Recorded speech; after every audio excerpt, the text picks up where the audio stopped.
유익이 있으나 경건은 범사 유익하니 금생과 내생에 약속이 있느니라. 여러분, 교회가 왜 힘을 잃고 그리스도인들이 왜 힘을 잃을까요?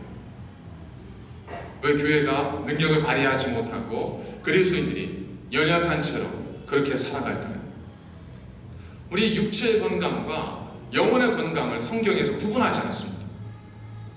로마서 12장에 보면 우리가 하나님께 드려야 될 영적 제사를 어떻게 말씀하시냐면 너희의 몸을 하나님이 기뻐하시는 거룩한 산제사로 드리라고 말씀하고 있죠.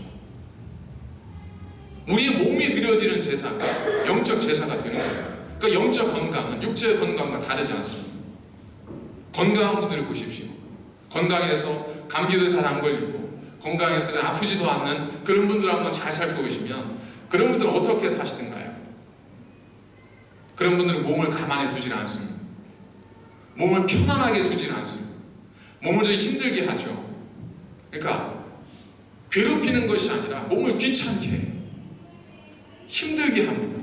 우리 몸은 외부의 자극이 오면 그 자극을 견뎌내기 위해서 몸이 긴장하게 되죠. 그것을 견뎌낼 수 있도록 몸이 적응하게 됩니다. 그래서 면역력이 생기고 거기서 몸에서 건강이 계속해서 업그레이드가 되는 거죠.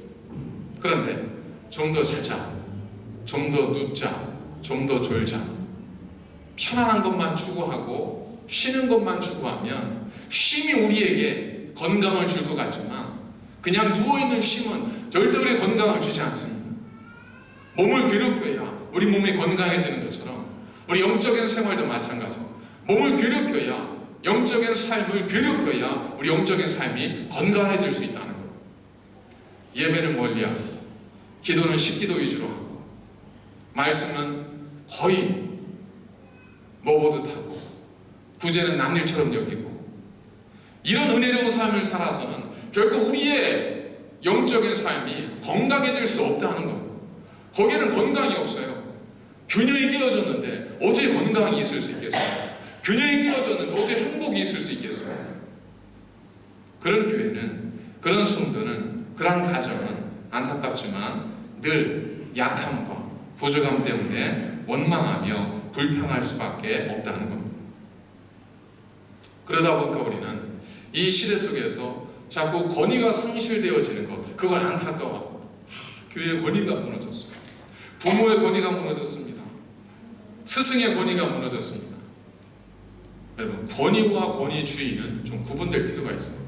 권위는 우리가 무슨 일을 감당할 수 있도록 누군가로부터 부여되는 힘입니다.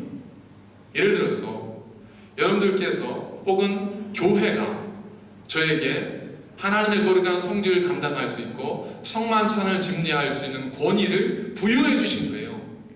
그래서 제가 그 권위를 가지고 성만찬을 집례할 수 있는 거죠.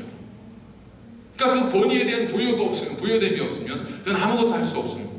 권위주의는 뭘까요? 권위주의는 부여된 권위를 내가 행사하는 것이 아니라 어떤 직함이나 이름을 가지고 스스로가 그 힘을 행사하려고 하는 것, 이게 권위주의입니다. 권위가 무너진 가장 결정적인 이유는 우리가 권위를 추구하지 않고 권위주의를 추구했기 때문에 그렇습니다. 권위주의의 가장 대표적인, 권위주의를 만드는 가장 대표적인 현상이 뭐겠습니까? 질문을 무시하는.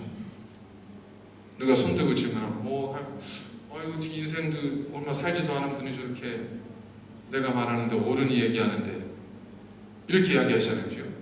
그건 뭐예요? 권위주의를 가지고 스스로의 권위를 무너뜨리는. 예전에는 그런 권위가 통했어요. 왜냐하면 농경문화 속에서는 권위가 어디에서 오냐면 연장자들의 지혜와 노하우에서 왔습니다. 왜냐하면 시키는 대로 해봤는데도 농작물이 잘 안 되는 거죠. 근데 옆집 아저씨는 보니까 심으면 잘 되고 30배를 거두고 60배를 거두는 거예요. 그럼 쫓아가서 묻습니다. 선생님, 어찌하여야 하오리까? 그러면 옆집 아저씨가 이건 이렇게 하고 저건 저렇게 하고 요때 심고 요때는 뭐 하고 이야기를 해주잖아요.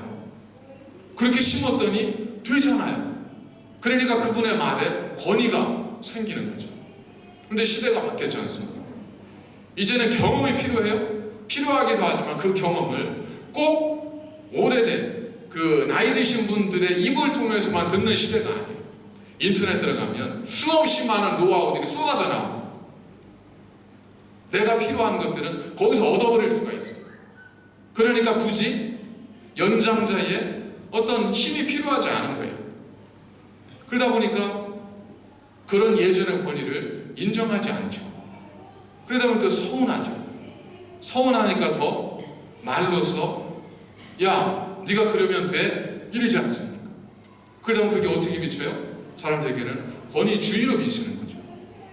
그러다 보니까 오히려 그럴수록 권위는 서지 않는 거예요. 교회도 마찬가지예요. 저들이 몰라서 우리가 권위주의만 가지고 있으면 세상은 절대로 변하지 않습니다. 권위를 가질 수 있도록 노력을 해야죠. 권위는 누가 줘요? 세상이 주기도 하지만 하나님께서 우리에게 부여하시는 것이 권위지 않습니까? 우리에게 부여하신 가장 강력한 권위가 뭐겠습니까? 너희가 무엇이든지 내 이름으로 구하면 하나님이 그런 권위를 부여해 주셨잖아요. 그 권위를 가지고 우리가 사는 거예요. 그 권위를 가지고 능력 있는 삶을 살아가면 세상이 그 권위를 인정하게 되는데 우리가 그 권위를 인정하지 않습니다. 그 권위를 가지고 살지 않아요. 그들과 똑같은 방법으로 승리하려고 하고 그들과 똑같은 방법으로 성공하려고 해요. 그러다 보니까 교회가 교회로서의 권위를 갖지 못하니까 그리스도 이름의 영광스러운 우리가 간직하지 못하니까 권위가 서지 않죠. 이건 세상을 탓할 것이 아니라 우리 스스로의 삶을 돌아보아야 될 그러한 이유라는 거예요. 네가 뭔데? 그럼 굉장히 속상하고 자존심이 상하죠. 어떻게 그런 말을 할 수 있어? 화를 내기보다 주님의 지혜를 배울 필요가 있습니다. 주님께 제사장들이 와서 당신이 뭔데? 라고 하니까 주님께서 어떻게 하셨죠? 네가 무슨 권위로 이런 일을 행하는지 어디에서 이 권위를 부여받았는지 내게 말하라. 그랬더니 예수님께서 마지막 14절에 8절에 가니까 뭐라고 대답하세요? 예수께서 이르시되 나도 이 권위가 어디로부터 왔는지 대답하지 아니하리라. 나도 얘기 안 해. 이래버려요. 말씀하지 않으셨어요. 근데 그 중간에 어떤 이야기가 끼어 있냐면 세례 요한의 이야기가 끼어 있지 않습니까? 예수님께서 그들에게 묻습니다. 내가 하나만 물어볼게. 세례 요한의 세례가 하늘로부터냐 사람으로부터냐? 질문을 던졌더니 이 사람들이 모여서 뭘 하기 시작해요? 회의를 하기 시작해요. 일단 그런 간단한 문제를 회의하기 시작한다는 건 뭔가 있다는 거예요. 회의하는데 그들이 나중에 회의 끝에 무슨 얘기를 해요? 우리가 알지 못하고 이렇게 얘기를 해요. 근데 참 바보예요. 그런 얘기를 하면 자기들끼리만 쏙닥거려야 되는데 그걸 다 알게 해요. 오늘 성경에 뭐라고 되어 있죠? 성경 보니까 이렇게 말씀하고 있지 않습니까? 그들이 서로 의논하여 이르되 만일 하늘로부터라면 어찌하여 그를 믿지 아니하였느냐 할 것이요 만일 사람으로부터라면 백성 요한을 선지로 인정하니 그들이 다 우리를 돌로 칠 것이라 하고 대답하되 어디로부터인지 우리가 알지 못하고. 이건 자기들끼리 해야지 왜 다 이렇게만 크게 얘기해서 우리도 다 알게 해요? 바보죠 바보. 근데 그렇게 했겠어요? 자기들끼리만 이렇게 얘기했겠죠. 그렇다면 이 사실에게 전해주는 건 뭡니까? 하나님은 우리가 아무리 정치적인 우리가 아무리 빠져나간 국민을 만들어 놓고 대답을 하고 우리가 아무리 우리의 지혜로 모든 것들을 생각한다 할지라도 하나님은 우리의 중심을 이미 다 알고 계시다. 그들은 절대로 소리내면서 이야기하지 않았어요. 그러나 누가는 오늘 성경에 분명히 기록하고 있지 않습니까? 하늘로부터라면 그들을 왜 믿지 않았느냐고 우리를 책망할 것이고 사람으로부터라고 하면 사람들이 세례 요한을 선지로 인정하는데 당신은 선지자를 인정하지 않는 겁니까? 라고 할 테니까 또 돌로 맞을 테고 이 이야기를 자기들끼리 속마음을 나눴겠지만 하나님은 다 알고 계시다. 하나님은 우리의 모든 것들을 다 알고 계십니다. 누군가 우리에게 이야기하죠. 네가 뭔데? 그랬을 때 여러분 너무 상심하지 마십시오. 하나님은 이미 그들이 어떤 마음을 가지고 우리의 그런 이야기를 하는지 다 알고 계십니다. 모르면 문제인데 알면 문제될 게 없잖아요. 손자병표에 있는 것처럼 지피지기면 백전백승이지 않습니까? 명량해전에서 이순신 장군이 13척을 가지고 100척이 넘는 130척이 되는 왜군 외선을 물리칠 수 있었던 이유가 어디에 있었어요? 그 물들목의 해류를 예수님이 잡은 알고 있었지 않습니까? 알면 문제가 안 되는 거예요. 알면 여유가 생기는 거예요. 우리 그리스도인들에게 능력은 뭐에 있습니까? 그들과 똑같은 대항해, 논쟁 여기에 있지 않습니까? 우리는 안다는 걸 뭘 알아요? 하나님이 우리의 마음을 아시고 하나님의 모든 것도 알고 계시다는 것을 우리가 말씀을 통해서 알고 있지 않습니까? 그것이 우리에게 힘이고 그것이 능력이 된다. 그래서 예수님께서 그들에게 뭐라고? 그래? 그럼 나도 너에게 대답하지 않을게. 여러분, 사실 그 시간은 예수님에게는 저도 기회였지 않습니까? 그들이 대답하지 않았어요. 그건 뭐예요?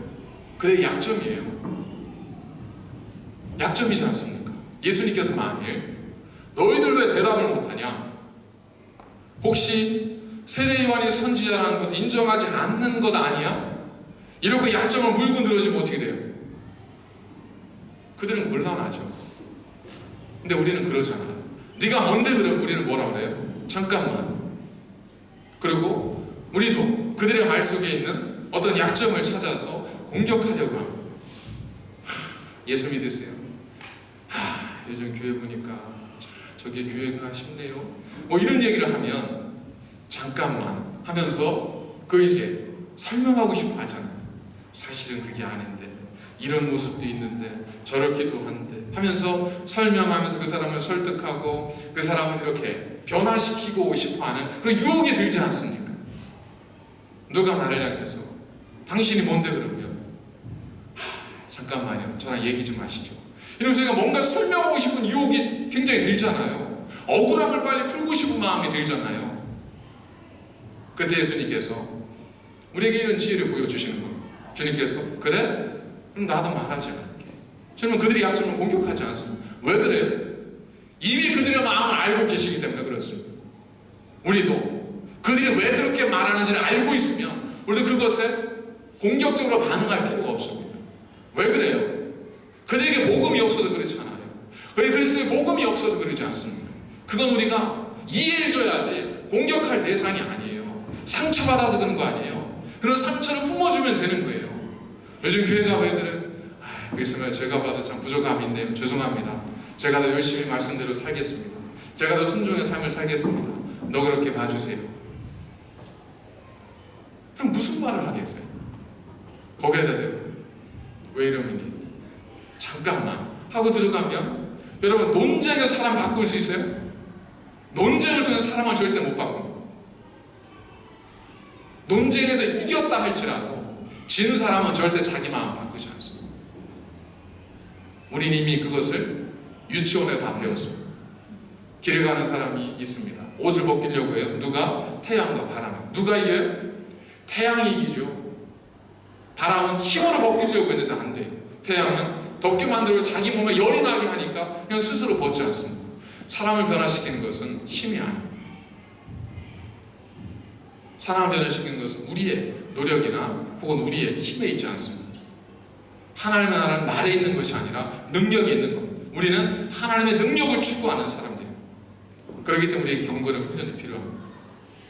그렇기 때문에 우리의 경건의 삶이 필요합니다. 말씀과 기도의 경건의 훈련이 우리에게 없으면 우리도 여느 사람과 다름없이 세상의 논리로 싸우게 되고 세상의 논리로 대적하게 되고 그러다 보면 거기에는 변화가 있는 것이 아니라 계속되어질 더 깊은 감정의 불만 쌓일 수밖에 없다는 것. 오늘 본문에는 그 말씀이 나와 있지 않은데 병의 부인 마태복음 21장에 가보면 예수님께서 똑같은 말씀하시면서 그 말에 이어서 한 가지 예를 예수님께 들어주시는 이야기가 나와요. 그 얘기가 뭐냐면 두 아들의 비유입니다. 어떤 사람이 포도원에서 두 아들을 향해서 이렇게 이야기합니다. 얘야, 밭에 좀 다녀올래? 그랬더니 한 아들은 예 알겠습니다 아버지 그리고 안 갔어요. 둘째 아들은 싫어요 저 바빠요 그랬지만 나중에 생각해보니까 그래도 아버님 말씀을 들어야지 해서 갔어요. 그러면 둘 중에 아버지의 뜻대로 행한 아들이 누구냐라고 묻습니다. 누구죠? 첫째겠어요? 둘째겠어요? 둘째죠. 아버지의 뜻대로 행했다는 것. 아버지의 권위를 인정한다는 것은 무엇과 연결돼요? 순종과 연결되는 겁니다. 권위는 절대적으로 순종과 연결이 되어질 수밖에 없습니다. 내가 누구를 인정해요. 당신의 권위를 인정했는데 순종하지 않는 것, 권위 인정하지 않는 것, 인정하는 거 아닙니다. 하나님, 당신을 인정합니다. 전능하신 하나님 인정합니다. 그리고 하나님 말씀에 순종하지 않는 건 하나님을 전적으로 인정하는 것이 아니죠. 그 권위에 순복하는 것이 아니죠. 순종은 뭐예요? 내가 할 수 있는 것을 받아들이는 건 순종이 아니에요. 그건 내 의의를 따라서 하는 거예요. 순종처럼 보이지만 내 의의로 사는 거예요. 왜? 내가 생각해봐도 그게 옳거든요. 그러니까 하는 거예요. 하나님 말씀이기 때문에 순종하는 게 아니에요. 내 생각에도 옳기 때문에 하는 거예요. 순종은 뭐겠습니까? 순종은 내 생각에 그러지 않다 할지라도 하나님 말씀이기 때문에 따라가는 것이 순종입니다. 감사는 언제 나올까요? 감사는, 진정한 감사는 순종의 삶을 산 사람들의 입에서 나오는 것이 진정한 감사입니다. 성경에 보면 찬가가 몇 가지가 나와요. 마리아의 찬가, 미리암의 찬가, 모세의 찬가, 이런 것들이 있잖아요. 마리아의 찬가, 그가 그 찬가를 언제 불렀습니까? 어느 날 천사가 마리아의 꿈에 나타나서 내가 아이를 잉태할 것이다. 저는 아직 결혼하지 않았습니다. 성령으로 내 몸에 잉태될 것이다. 그러자 이 여인이 마리아가 뭐라고 하죠? 주여, 당신의 여종이오니 당신의 말씀대로 내게 이루어지이다. 그의 뜻과는 달랐지만, 그의 상식과는 달랐지만 하나님의 말씀에 순종하고 난 다음에 그가 뭘 불러요? 어찌하여 나를 이렇게 하셨습니까? 라고 하셔서 마리아의 찬가를 노래합니다. 미리암의 찬가, 모세의 찬가는 어디에 나왔습니까? 그들이 홍해에 다다르죠. 막다른 골목에 다다릅니다. 백성들은 돌을 던지려고 합니다. 하나님 어찌하면 좋겠습니까? 그때 하나님께 기도했을 때 하나님께서 모세를 향하여 미리암을 향하여 너희가 홍해를 건너